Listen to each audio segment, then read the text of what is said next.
নমস্কাৰ বন্ধুসকল, আজিৰ এই ভিডিঅ'টোত মই আপোনালোকক কিছুমান এনেকুৱা ধৰণৰ কথা ক'ম যিবোৰ কাম আপোনালোকে আপোনাৰ মোবাইলৰ লগত কিছুমান কাম ভুল কৰি আছে।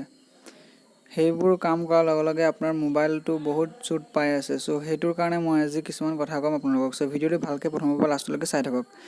চ' ফ্ৰেণ্ডছ, চাওক, আপোনালোকে যে বেকগ্ৰাউণ্ডত এপবিলাক থাকে, বেকগ্ৰাউণ্ডৰ এপবিলাক আপোনালোকে চব উৰাই দিয়ে, হয়নে? চব উৰাই দিয়ে। কিন্তু সেইবিলাক উৰালে কি মোবাইলটো ভাল হৈ থাকে নেকি? আপোনালোকে ভাবে যে এইবিলাক উৰাই দিলে মোবাইলটো ৰেম খালী হৈ থাকে। কিন্তু ফ্ৰেণ্ডছ, আচলতে সেইটো কথা নহয়। এতিয়া আপোনালোকে চাব, মই এইটো হোৱাটছএপটো অন কৰিছোঁ, চাওক কিমান টাইম লৈছে। বগাকৈ বস্তু এটা ওলাই গৈছিল, হয় নহয়? ইয়াতে চাব যে চাওক বগাকৈ ওলাই গৈছে, তাৰপিছত এইটো অ'পেন হৈ আছে। কিন্তু এতিয়া মই আপোনালোকক দেখাই দিম। এতিয়া মই মিনিমাইজ কৰি দিছোঁ। ইয়াত চাব পাৰিছে যে হোৱাটছএপটো ইয়াতে আছে, হয়নে? চ' এতিয়া চাওক, মই হোৱাটছএপ অন কৰিম, কিমান ফাষ্ট অ'পেন হয় আপোনালোকে চাব। চাওক, ক্লিক কৰাৰ লগে লগে অ'পেন হৈ গৈছে নে নাই? চাওক, ক্লিক কৰাৰ লগে লগে অ'পেন হৈ গৈছে। আৰু যদি মই এইটো কেনচেল কৰি দিওঁ, এইটো মিনিমাইজ কৰি দিওঁ, তাৰপিছত এইটো যদি অন কৰোঁ, চাওক অলপ টাইম লৈছে, হয় নে নহয়? এতিয়ালৈকে আপোনালোকে গম পাইছে যে এইটো এনেও সঁচা কথা নহয় যে আপোনালোকে ভাবে যে বেকগ্ৰাউণ্ডৰ পৰা এপ্লিকেশ্যনবিলাক উৰাই দিলে এইবিলাক ৰেম খালী হয়, এইবিলাক চব মিছা কথা। সেইবিলাক উৰোৱাৰ লগে লগে যেতিয়া আমি এইটো অ'পেন কৰিব বিচাৰিম, তেতিয়া আমাৰ প্ৰচেছৰটোৱে বহুত কাম কৰিবলৈ ধৰে। যেতিয়া প্ৰচেছৰে বহুত জোৰ লগায় যিহেতু এপ্লিকেশ্যনটো অ'পেন কৰিবলৈ, তেতিয়া আমাৰ প্ৰচেছৰটো বহুত হিট হৈ যায় আৰু আমাৰ বেটেৰীটো বহুতকৈ চাৰ্জ কমি যায়। চ' এইটো এটা ট্ৰিক্স হৈ গ'ল, যিটো আপোনালোকে আপোনাৰ মোবাইলৰ লগত এটা বেয়া কাম কৰি আছে। চ' এইটো আপোনালোকে কাম নকৰিব।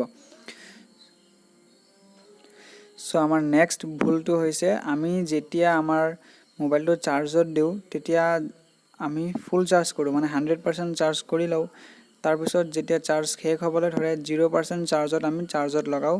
আমি ভাবোঁ যে 0ৰ পৰা চাৰ্জিঙত লগালে 100লৈকে ফুল কৰি দিলে বেটেৰীটো বহুত দিন যাব আৰু বহুত টাইমলৈকে চাৰ্জ যাব, পটককৈ চাৰ্জ শেষ নহয়। চ' ফ্ৰেণ্ডছ, এইটো একদম ভুল কৰি আছোঁ আমি। চ' এই ভুলটো কেতিয়াও নকৰিব আপোনালোকে। কিয় মই কৈ দি আছোঁ, চাওক, যেতিয়া আপোনালোকে 0%ত চাৰ্জ হৈ যায়, তেতিয়া আপোনালোকে দিয়ে। চাওক, আপোনালোকে মোবাইলটো ইমান সময়ৰ পৰা টিপি আছে, টিপি 0% চাৰ্জ আহি গৈছে। তাৰপিছত যদি আপোনালোকে চাৰ্জত লগাই দিয়ে, তেন্তে চাওক বেটেৰীটোৱে কিমান কষ্ট পাব। আৰু চাৰ্জাৰটো চাব, আপোনালোকৰ চাৰ্জাৰটো বহুত গৰম উঠি যায়, লগে লগে গৰম উঠি যায়, কাৰণ বহুত এনাৰ্জি দিবলগীয়া হয় যেতিয়া 0ৰ পৰা উঠাবলগীয়া হয় 100লৈ চাৰ্জ। চ' মই আপোনালোকক ক'ব বিচাৰিছোঁ যে যেতিয়া আপোনালোকৰ চাৰ্জ 30ৰ পৰা 20ৰ ভিতৰত কমি আহিব, সেই সময়তে আপুনি মোবাইলটো চাৰ্জত লগাই দিব। আৰু যেতিয়া আপোনালোকৰ চাৰ্জটো শেষ হৈ আহিব, 20 বা 30লৈ আহি যাব, ফুল চাৰ্জ কৰিব যেতিয়া, তেতিয়া 70ৰ পৰা 80ৰ মাজতে ৰাখি দিব। কাৰণ তাৰ পৰা বেছি গ'লেও কিন্তু বহুত এনাৰ্জি লাগে চাৰ্জাৰটোৱে ভল্ট পোৱাৰ বাবে। চ' এইটো এটা 2 নম্বৰ ভুল আমি আমাৰ মোবাইলৰ লগত কৰি আছোঁ। আৰু যেতিয়া আপোনালোকে মোবাইলটো চাৰ্জত দিব, তেতিয়া আপোনালোকে এটা ঠাণ্ডা জেগাতহে থ'ব, য'ত কোনো ধৰণৰ গৰম নহয়।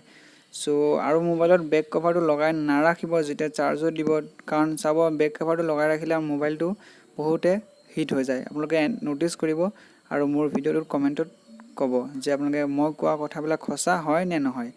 চ' আজিৰ কাৰণে ভিডিঅ'টো ইমানেই। যদি ভিডিঅ'টো ভাল লাগিছে তেন্তে লাইক কৰিব, শ্বেয়াৰ কৰিব, চেনেলটো ছাবস্ক্ৰাইব কৰিব আৰু বেল আইকনটো দবাই দিব। আজিৰ কাৰণে ইমানেই, ধন্যবাদ।